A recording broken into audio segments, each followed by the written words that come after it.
Good morning, everybody. Happy Wednesday.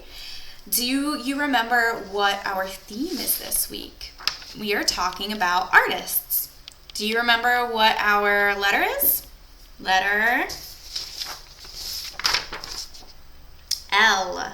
Have you been thinking of some really great L words? Maybe you've been brainstorming what you want to show us for show and tell this Friday. Today we're going to be reading a story called The Dot.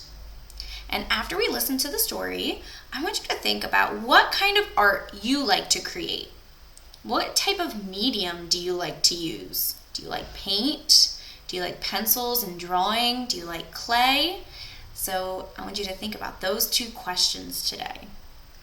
For art, we're going to be looking at an artist again and his artwork.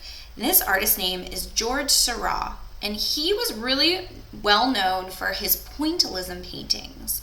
So pointillism is when an artist uses dots of color to create a beautiful picture.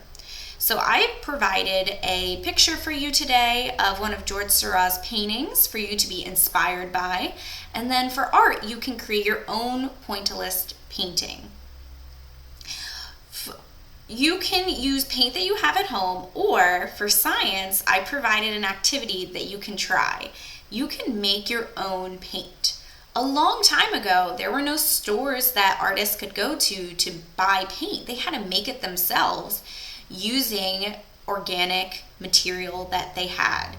So there's a type of paint called tempera paint that you can make at home using things that you can find at your house, like eggs and pigment.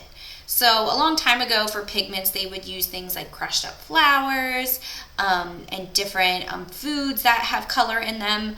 But you can also use things like food dye or food coloring that you have at home.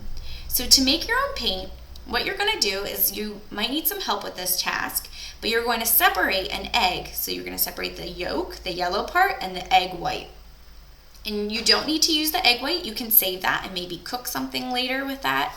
But what you're going to do is you're going to take your egg yolk.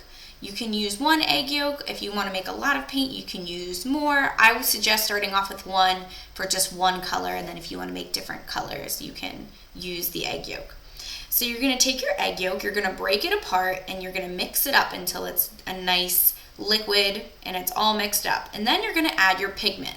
So you're going to add whatever color you want to your egg yolk to make your paint that color.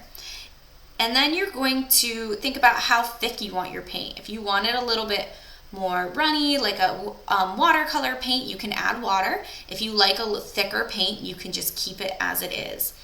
But you can use that paint that you make to create your pointillism painting for art today. For math, we're going to be using some really great terms that I know you have used before and heard before, less and more. So we're just going to be doing some comparing.